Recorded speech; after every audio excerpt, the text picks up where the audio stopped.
Kemudian kami beri akronim Pernah Kepo Besti. Itu Pernah? akronimnya. Pernah Kepo Besti. Pernah kepo besti. Menarik ya. Halo sahabat religi, jangan lupa nonton dan subscribe.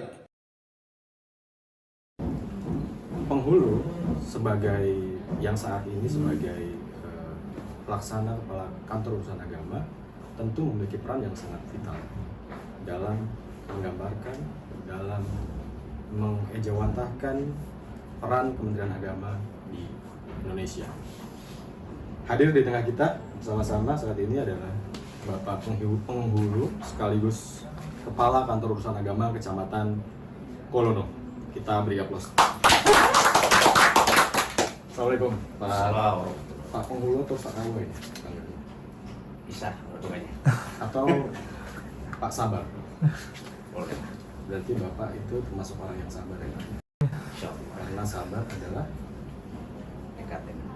dekat-dekat apa? Baik, maka selamat datang di podcast Kementerian Agama Kabupaten Tangerang Selatan.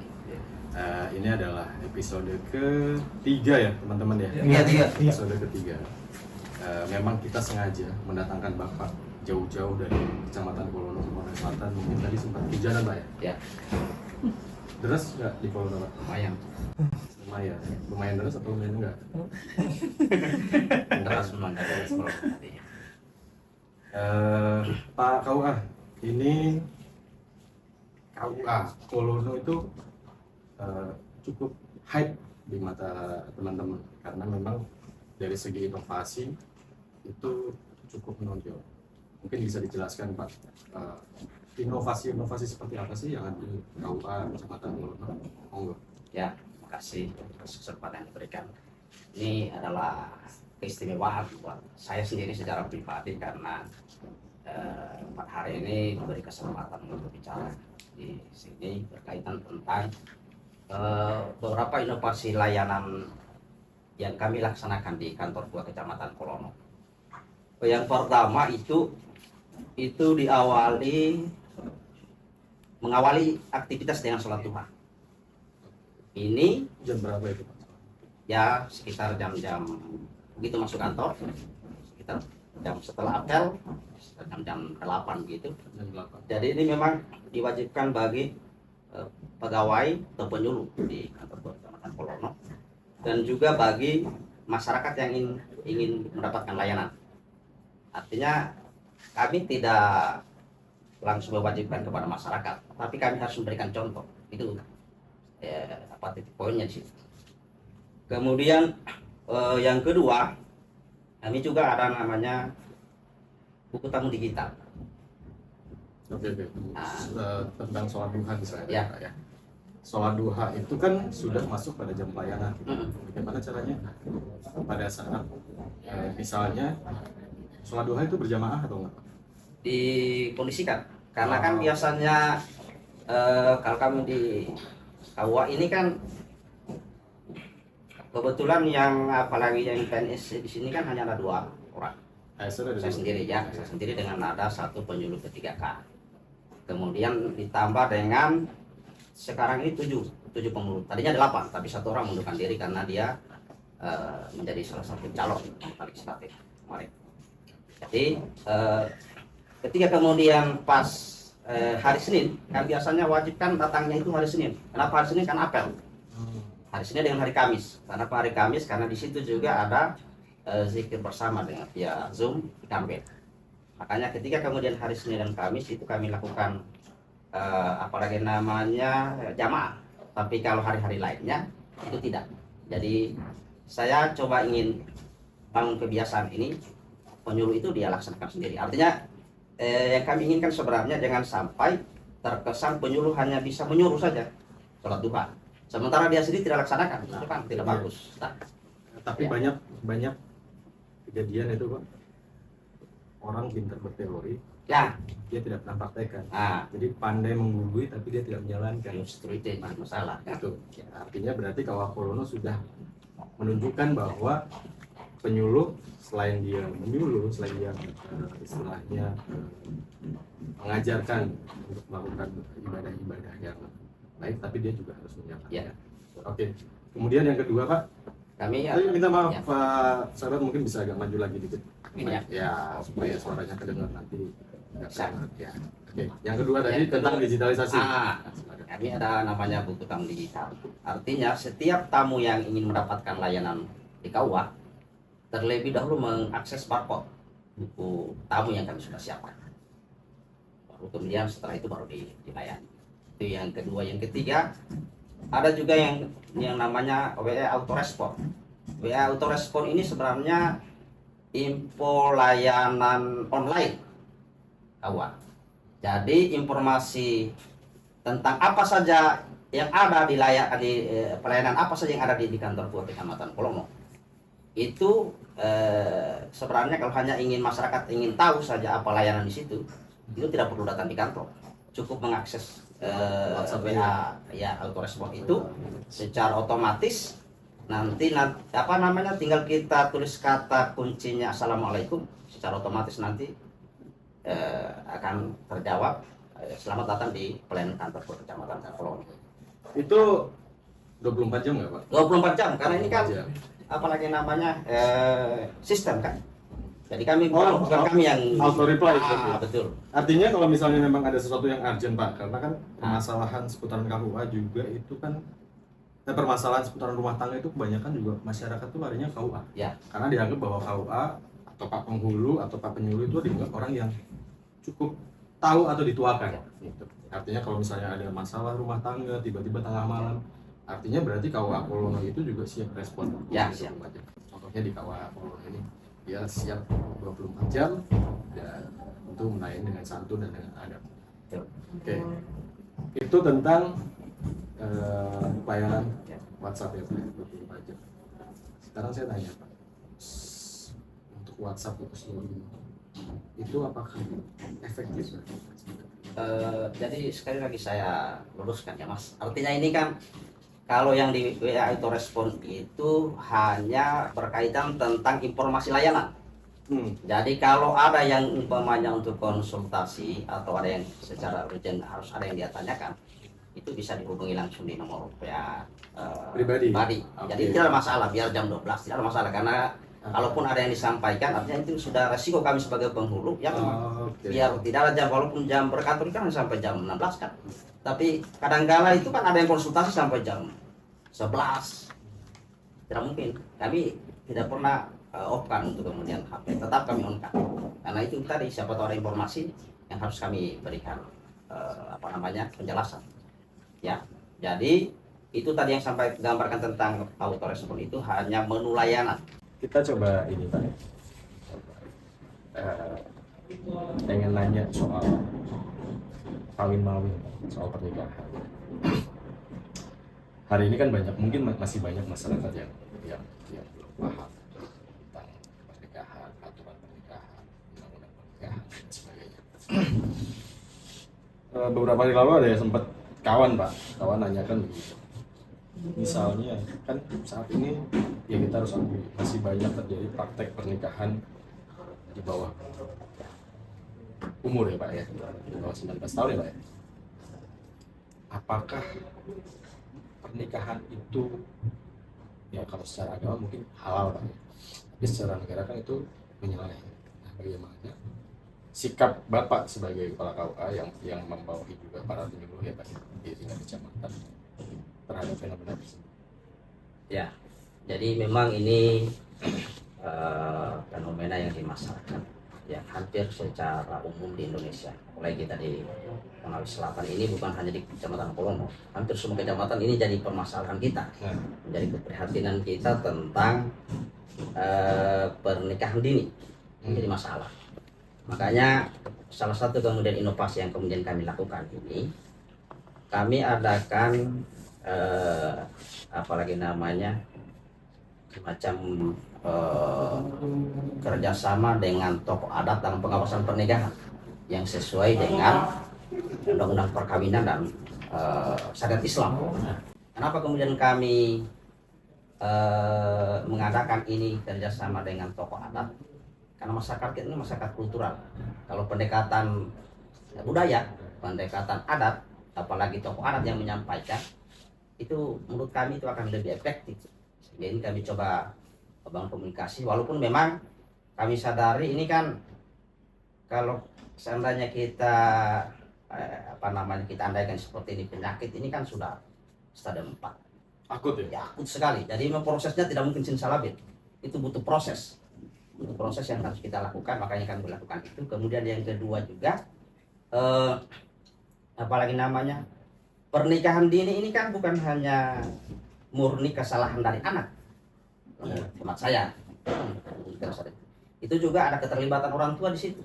Oh gitu? Ya, maksud saya pengawasan dari orang tua. Kadang-kala ini kan di masyarakat ini, kadang-kala orang tua itu mungkin karena berpikir sudah besar satunya anak. Biasanya pengawasannya itu yang kurang. Nah, makanya yang kemudian kami juga lakukan untuk di tingkatan sekolah, dalam hal ini SMP, SMA, ini kami ada yang namanya kami lakukan C38. C38 itu yang kemudian kami beri akronim Pernah Kepo Besti. Itu akronimnya. Pernah Kepo Besti. Pernah kepo besti.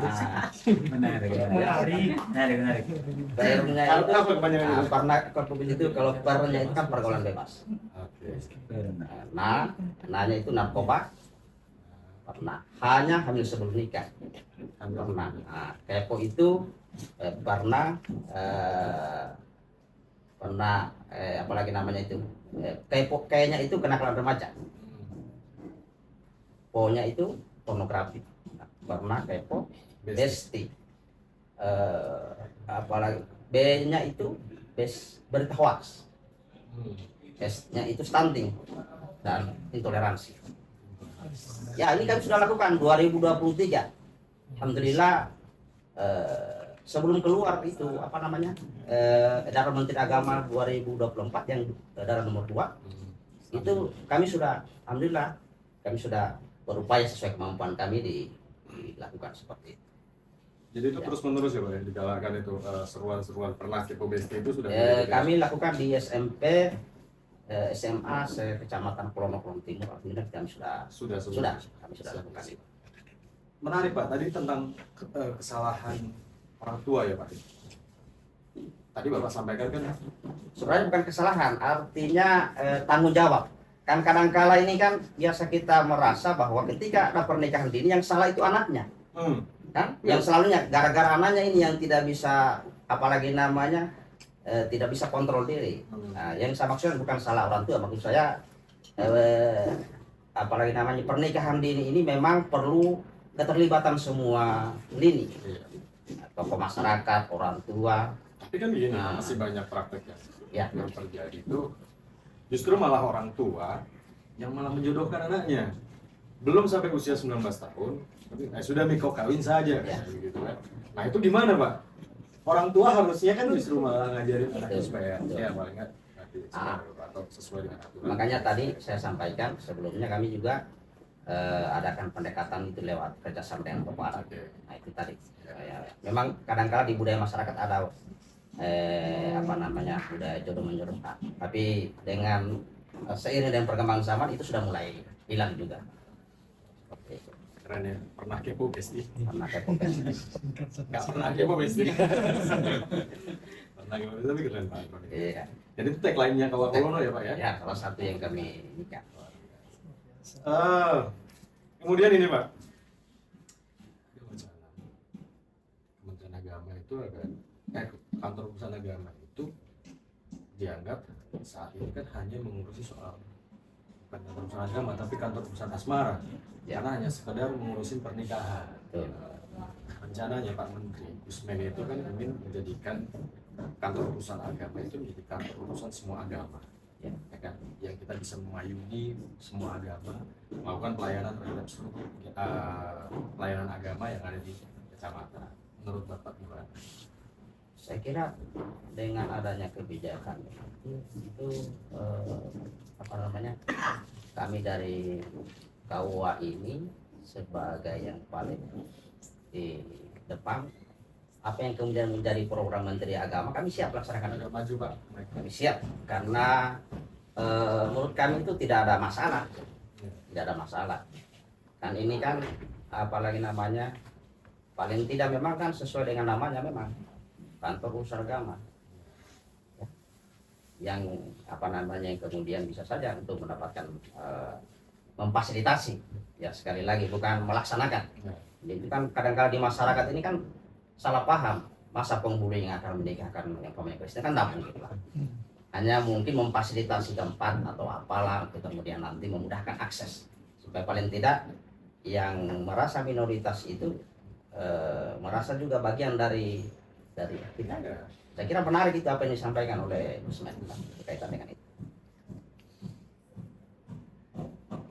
Pernah kepo Besti. Luar biasa Pak. Ya. Ini Bapak kan sebagai seorang penghulu. Sejak tahun berapa Bapak jadi penghulu Pak? Saya terangkat itu 2009. 2009 langsung jadi penghulu. 2009 penghulu, saya penghulu di Kecamatan Muwila. Oh, jadi awal Bapak dari Muwila. ujung utara ya? Ya, Muwila. Muwila. Setelah itu kemudian 2 bulan waktu itu. Kemudian apa namanya, saya ke Meramo. Oke. Meramo, dan waktu itu saya baru 100% sudah baru jadi PNS itu. Di 2010 itu sudah jadi pelaksana KUA di Tanmeto Barat. Enggak. Jadi Bapak dari Muwila Dan Muwila ke Meramo, setelah itu langsung pelaksana KUA di Tanmeto Barat. Ya. Itu setelah 100%. Ya, Berarti 1 tahun ya. ya. Kalau 1 tahun dari CPNS, Ya. CPNS, Hmm. kemudian Bapak jadi pelaksana Kurang lebih 3 bulan. di Ronde Meto Barat. Ya, 3 bulan. Terus pelantikan sebagai fungsional penghulunya Otomatis karena saya kan memang apa namanya formasi penghulu. oh Ya, bukan langsung ya? bukan apalagi namanya itu. Pelaksana. Asesmen lah. Oh iya, Memang, asesmen ya. Jikom itu ya. Ya. Kan gini Pak, kalau yang sekarang itu nggak bisa langsung walaupun dia Betul. CPNS-nya formasi penghulu, tapi dia harus ikut ada diklat dulu, diklat penghulu, nanti baru dia dilantik sebagai seorang fungsional penghulu. Nah Pak, oke, Bapak Sabarudin, Bapak juga punya inovasi lain yang mungkin Bapak bisa sampaikan. Jadi teman-teman, Bapak Kawa kita ini dia punya program YouTube ya Pak ya, namanya Ngopi. Enggak. Ya. Itu Kan bukan. diposting di YouTube atau di Facebook ya Pak? Ya kan kalau untuk di KUA itu alhamdulillah untuk medianya di KUA itu YouTube ada, kemudian Facebook, Instagram, TikTok, walaupun ya ada yang keterbatasan. Nah, Ada ya. Pasti. jadi diupload kan itu di Ya, sosial semua media. kegiatan kami berupaya Itu rutin nggak Pak? Setiap bulan sekali atau 1 minggu sekali? kalau ini kan apalagi namanya kan juga ada media kami ini kan koran. Korannya itu lembar kegiatan harian KUA. Laki kece. Laki kece. Apa saya Pak? Karena cuma kalau aku yang selalu konsisten. Ya, Rilis terus kami di grup coba ini untuk kemudian apa namanya kegiatan-kegiatan kami berupaya untuk kita nikah, dikasih. Pak Solono ini ya kreatif sekali. Tadi akronim pertama Yang apa? Laki kece kok. Enggak. Apa namanya? Berangkat Besti. Besti, ya kan? Ini ada lagi laki kece kok. Ada juga. Ada lagi apa? Ada kan kegiatan kami itu ada inovasi itu Kecamatan Koloro bersih apa namanya bersalawat dan bersikir bersama. Apa singkatannya? Itu apalagi namanya keceko bersama. Bersama. Nah, Penuh akronim ya. yang kemudian kami lakukan ini kita coba bangun bagaimana kemudian zikir dan salawat ini menjadi kebiasaan masyarakat. Itu kami upayakan dalam setiap kegiatan-kegiatan. Secara formal ini kan BKMT itu ada kegiatan pengajian. BKMT itu apa? Badan Kontak Majelis Taklim. Ya, ada kegiatan itu kami diawali dengan zikir. Ada zikir yang ini. Dan ini juga menjadi termasuk semua kegiatan-kegiatan di masyarakat. Waktu tahun 2023 kemarin kan ada pemilihan kepala desa serentak. Iya. Ya, pas itu mungkin saya nggak tahu di kecamatan lain apa ada yang, tapi kami di kecamatan Kolono itu kami fasilitasi bersama dengan pemerintah kecamatan dengan panitia pemilihan desa itu kami adakan zikir bersama untuk tempat-tempat yang desa yang pas pemilihan desa. Kenapa kemudian kami menganggap bahwa pemilihan desa ini pemilihan yang paling rawan, karena dia bersentuhan langsung dengan masyarakat. Jadi itu kami lakukan, kami fasilitasi, dan alhamdulillah setelah proses pemilihan itu sampai sekarang alhamdulillah aman, tidak ada masalah, ya, tidak ada gesekan. Karena itu memang rawan. Ya, karena ada beberapa yang biasa kita baca dan mungkin biasa kita saksikan. Kadangkala kalau pemilihan presiden setelah itu selesai. Tapi kalau pemilihan desa itu sampai kembali pemilihan desa masih biasa tidak komunikasi antar tetangga, antar saudara. Inilah kemudian yang kami mengilhami kemarin, kami komunikasi dengan pemerintah kecamatan. Kita coba ini artinya berzikir, mudah-mudahan kita mendapatkan ketenangan, semua proses berlancar. Bahkan ada ya Pak ya yang sampai bercerai gara-gara beda pilihan kepala desa. Betul, itu paling rawan ya. Kakak adik baku musuhan. Nah itulah fenomena yang terjadi di sekitar kita. Mengenai tadi saya balik Pak, tadi kan saya ingin sedikit ngulik tentang ngopi gitu Pak. Ya. Sebelum tadi Bapak sampaikan laki keceku. Laki keceku itu artinya apa Pak?